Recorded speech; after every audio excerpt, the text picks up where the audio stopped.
Have you ever felt that strange silence? The one that falls over your soul after prayer? You speak, you cry out to heaven, but everything seems still. And yet, inside that silence, something is breathing. It isn't God's absence. It's the Holy Spirit's whisper, waiting for your heart to become quiet so He can speak. Yes, He is speaking to you, not through thunder, not through the noise of the world, but through a gentle breeze that brushes your spirit. And yet, 5 subtle enemies, unseen, spiritual, slip in between your soul and His voice. 5 chains: fear, distraction, pride, guilt, and unbelief. As long as those chains remain, your heart will only hear an echo, never the divine melody. Fear locks you in the shadows. Distraction keeps you running with no direction. Pride makes you deaf to heavenly wisdom. Guilt convinces you you're no longer worthy. And unbelief makes you doubt even the light. These voices are not from heaven. They rise from the spiritual fog the enemy spreads to pull you away from your Lord. But today something changes. This message didn't reach you by accident. The Holy Spirit led you here because He wants to free you from that fog. He wants to reignite the flame, purify your hearing, and teach you how to recognize His voice. That gentle, living, love-filled voice that can warm even the coldest night. Close your eyes for a moment and feel that breath. It's not imagination, it's His presence. The Lord is speaking to you right now through these words. Before you continue, whisper this in faith. Sparkles, Holy Spirit, open my spiritual ears and help me hear your voice. What you're about to hear is not just teaching. It's a spiritual journey, a meeting, and maybe the beginning of a revelation that will forever change the way you listen to God. Fear is that icy whisper that rises when God is about to speak. It keeps you from hearing the Holy Spirit's gentleness, because fear is louder than peace. Jesus never called you to live in terror, He called you to live in trust.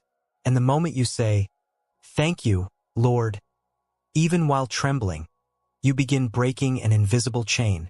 Courage here is not the absence of fear. It's choosing to listen to God in spite of it. The Holy Spirit speaks in calm, never in panic. But how many times do we let fear shape our prayers? We pray not to love but to escape. God doesn't respond to fear, He responds to faith. So the next time your heart shakes, pause, breathe, close your eyes and say, "God, I choose to trust you." Fear manufactures illusions.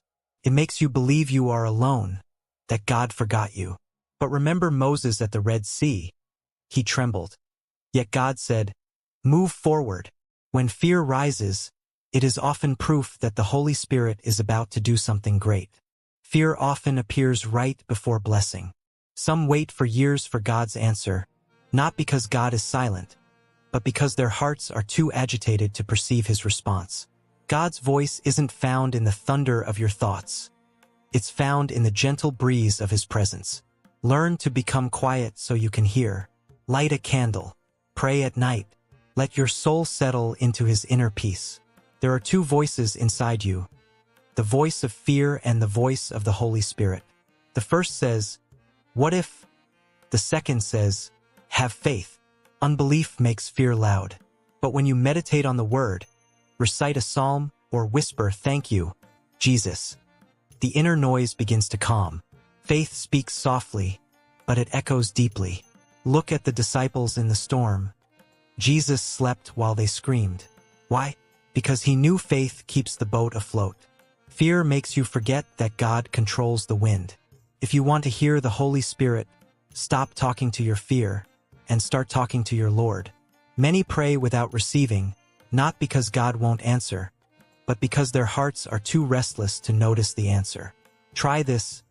Every morning before anything else, take 5 minutes of silence. Breathe deeply and say, "Holy Spirit, speak. Your servant is listening." That simple surrender can be more powerful than a long speech. Fear often disguises itself as wisdom or logic. It makes you say, "I'm not ready." But the Holy Spirit doesn't look for ready people. He looks for willing hearts. Abraham left without knowing where he was going. You can move one step at a time too. It's in movement that divine direction becomes clear. Every time you choose inner peace instead of doubt, you open a channel to hear God. Let prayer be a refuge, not a ritual. Sing a worship song, write gratitude, talk to Jesus like a friend. These small habits chase fear away without struggle. Fear may never disappear completely, but it loses power when you learn to face it. What if, instead of running, you turned it into prayer? Fear says, "You can't." But the Holy Spirit answers, "With me, all things are possible." And often right there, God prepares your heart to hear His voice in a new way. Distraction is subtle. It doesn't shout. It gently rocks your mind to sleep spiritually. You want to pray, but your phone vibrates. You want to meditate, but your mind runs to your to-do list. Yet God whispers in silence. The Holy Spirit does not compete with the noise of the world. Learn to recognize the moment your heart scatters. God doesn't demand hours of prayer. He asks for a few minutes of full attention. 10 focused minutes are better than 1 distracted hour. Try this. Turn off the screen, lower the noise, and simply say, "Holy Spirit, here I am." The enemy doesn't need to pull you into evil. He only needs to keep you busy. Because if you stay distracted, you won't hear the Holy Spirit's gentle direction. Jesus often withdrew to lonely places to pray. Follow His example. Take a walk alone, no headphones, and let creation become your cathedral. Distraction can also come from past wounds. You want to pray, but your mind returns to what you lost. So offer that memory. "God, I surrender this pain to you." Peace begins when you turn every thought into prayer. And then the divine voice flows again like a pure spring. Even spiritual activity can hide distraction. You can sing, read the Bible, go to church, and still think about 1,000 things. The Holy Spirit isn't looking for performance. He wants presence. Before you pray, pause and ask, "Lord, am I truly here?" A distracted heart is like a radio out of tune. God's signal is there, but the static blocks it. Sometimes you must turn the dial of silence down, lower the volume of the world, and tune into heaven's frequency. That's what meditation teaches. Listen more than you speak. Try this. A quiet day. No social media. No music. No news. Just you, God, and simple morning and evening prayer. At first it feels strange. Then deep peace descends, as if Jesus Himself sits beside you. Distraction often comes from exhaustion. When your soul is tired, everything becomes an escape. But real blessing is found in the rest the Holy Spirit gives. Learn to stop. Learn to say no. God prefers a rested child over an exhausted soldier. When you notice distraction, don't condemn yourself. Just return, "Thank you, Lord. I'm coming back to you." God doesn't demand perfection. He honors your return. And every return is spiritual victory. Fear makes you run. Distraction makes you forget. But both produce the same result. God's voice feels far. And yet, it's often in the restored calm that the Holy Spirit whispers something unexpected. Something that prepares your soul to face the third enemy. Pride. Pride is the invisible wall between a human heart and the Holy Spirit's voice. It's that inner voice that says, "I already know." But God doesn't teach the one who knows everything. He teaches the one who stays teachable. God lifts the humble and resists the proud. Even Jesus humbled Himself in obedience. Pride isn't always arrogance. Sometimes it's the need to control everything, the refusal to surrender. You want things your way in your timing. But the Holy Spirit often moves where logic ends. As long as you won't let go, you will only hear your own voice. Proud heart prays but doesn't listen. Talks, demands, debates with God. But real prayer says, "Lord, your will be done." Try praying one day without asking for anything. Just to say, "Thank you, Lord. I love you." Watch how inner peace enters. Pride compares. It looks at someone else's blessing and says, "Why not me?" But every soul has its path. Every calling has its rhythm. The Holy Spirit does not copy, He creates. So stop watching what God is doing in others and ask what He wants to do in you. Sometimes pride is a mountain. Sometimes it's a shadow. the fear of failure, the need to be recognized. God doesn't ask you to be perfect, He asks you to be real. He prefers a broken, honest heart over a proud, frozen one. True greatness begins when you say, Lord, without you, I am nothing. Humility is not weakness, it's heavenly strength. It opens the ears of the heart. When you accept you don't know everything, the Holy Spirit begins to teach you deeply. Suddenly scriptures become alive. Your prayers become deeper because your soul becomes receptive. Look at King David. He had power, glory, yet he humbled himself. Create in me a clean heart, O God. Pride says you are complete. Humility remembers you still need the Holy Spirit, and that dependence attracts blessing. A simple exercise. Every night, before bed, ask, did I speak today like a master or like a servant? That one question breaks invisible chains. God delights in hearts that still learn, because where there is learning, there is revelation.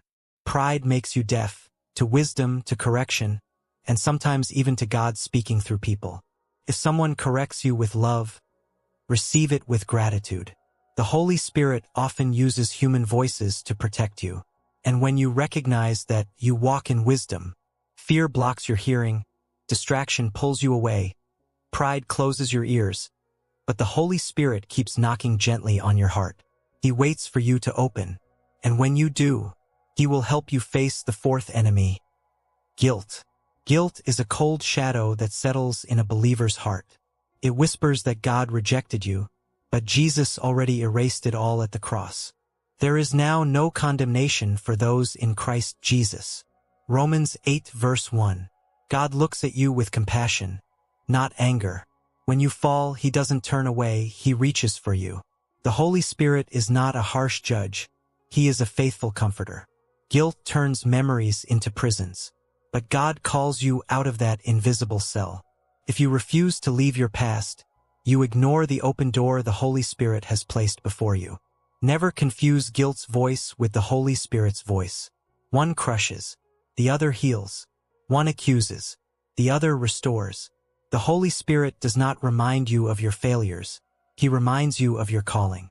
Look at Peter. He denied Jesus, yet God made him a rock. Your failure is not your ending. It can become your beginning. When guilt visits you at night, don't fight it with force. Fight it with prayer. Breathe and say, Lord, cover me with your peace. Let His presence dissolve the heaviness. Guilt says, you're finished, but God whispers, I'm starting again. Where sin increased, grace increased even more. Romans 5 verse 20. God loves revealing Himself in ruins, because that's where hearts become real. When you pray in pain, heaven leans in. Guilt pushes you away from the throne. Gratitude brings you back. Every time you say, thank you, Lord, your soul regains its voice. Worship is the antidote to regret. When fear shakes you, distraction scatters you, pride closes you, guilt silences you, the Holy Spirit still whispers, come back. And when you return, faith is reborn. Unbelief is a veil over the ears of the heart. You pray, but you doubt. You say, Amen, but your soul whispers, what if God doesn't hear me? But Jesus said, all things are possible to the one who believes. Mark 9 verse 23. Faith is not emotion, it's position. Even when you feel nothing, you can still believe. Doubt is a seed the enemy plants in seasons of waiting. But God works in silence, preparing miracles while teaching patience. Faith is walking on water while the winds scream. If you wait for proof to believe, you will always wait. Remember your past victories. Yesterday's blessing is tomorrow's prophecy. The same Jesus who rescued you once will do it again. Unbelief is not condemnation. It's invitation. Return to the source. Say, Lord, I'm afraid, but I choose to believe. That choice invites the Holy Spirit's breath. Sometimes faith dies from fatigue, not doubt. But real faith is measured in the days when nothing seems to move. Meditate every morning on a promise verse. This opens your heart to the Holy Spirit, who speaks in calm trust. Unbelief closes heaven's doors. Gratitude reopens them. When you say thank you before you receive, you release faith. And when everything inside you feels empty, the Holy Spirit still whispers, believe, because even a small faith moves mountains and restores God's voice inside your heart. Now that you know these 5 enemies, fear, distraction, pride, guilt, and unbelief, the Holy Spirit is inviting you to a decision. Not a decision of words, but of heart. Will you keep listening to the echoes of the world, or will you learn to recognize His voice? Clear, pure, living, calling you back. Close your eyes. Breathe. Feel that presence around you. That's not imagination. That's God. Before you go, write this in the comments. Sparkles, Holy Spirit, speak to my heart and lead my life. And if this message touched you, subscribe to Life in Christ and turn on the bell so we can keep growing in faith, prayer, and spiritual discernment together. This is not the end. It's the beginning of a new way of hearing God.